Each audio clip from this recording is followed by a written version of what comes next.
Assalamualaikum warahmatullahi wabarakatuh. Perkenalkan, nama saya Reni Sarmila, NIM 12 2018 dari Program Studi Pendidikan Bahasa Indonesia. Baik, di sini saya akan mempresentasikan hasil penelitian saya yang berjudul Lelakon Santri di Pondok Pesantren Ma'had Darul Ulum Sungai Belida, Kecamatan Mumbeng Jaya, Kabupaten Ogan Komering Ilir. Satu, pendahuluan latar belakang. Lelakon adalah serangkaian perilaku tertentu yang dilakukan oleh seseorang untuk tujuan spesifik. Lelakon ada dalam budaya masyarakat Jawa. Lelakon biasanya dilakukan dengan memperhatikan momentum, penanggalan waktu, situasi, kondisi, dan tujuan tertentu.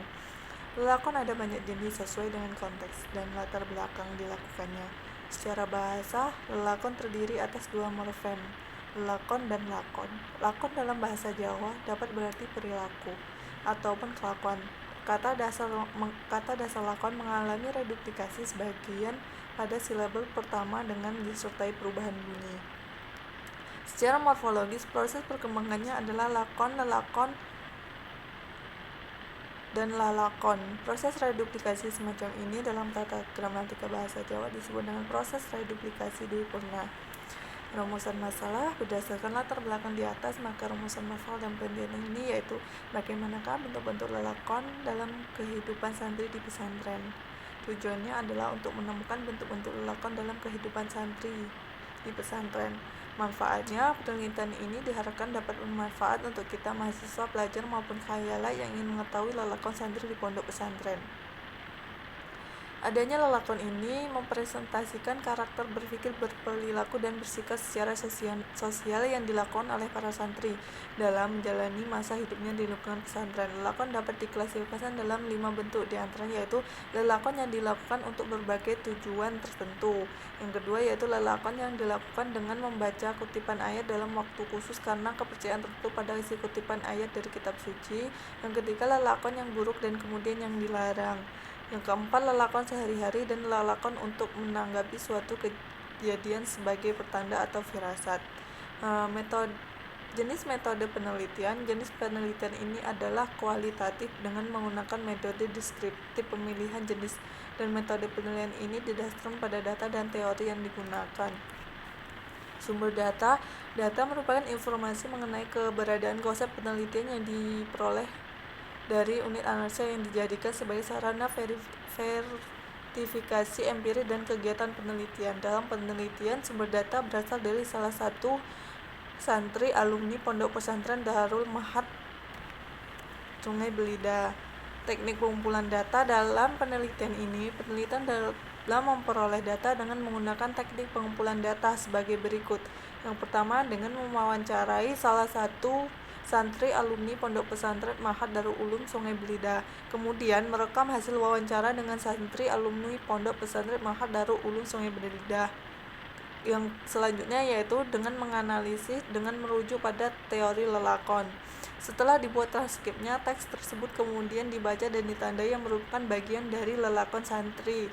Kemudian data tersebut diklasifikasikan berdasarkan 5 jenis lelakon. Unit analisa. Unit analisanya adalah objek analisa yang dijadikan objek penelitian, dalam hal ini yaitu santri alumni Pondok Pesantren Ma'had Darul Ulum Sungai Belida.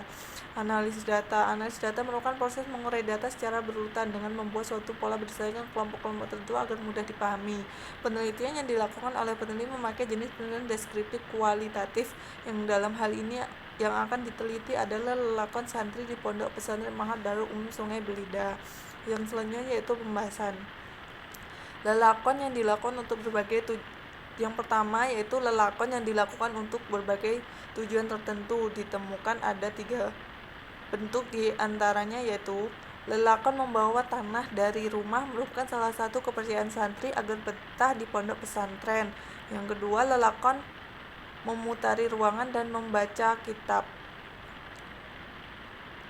ulama, tokoh agama, atau orang-orang suci dalam agama, atau surat-surat suci dari kitab suci lainnya dilakukan setiap hari oleh santri sehabis sholat asar, yang bertujuan untuk menghilangkan hawa-hawa negatif di pondok. Perilaku ini biasanya diikuti dengan menabur garam di sekitar area pesantren.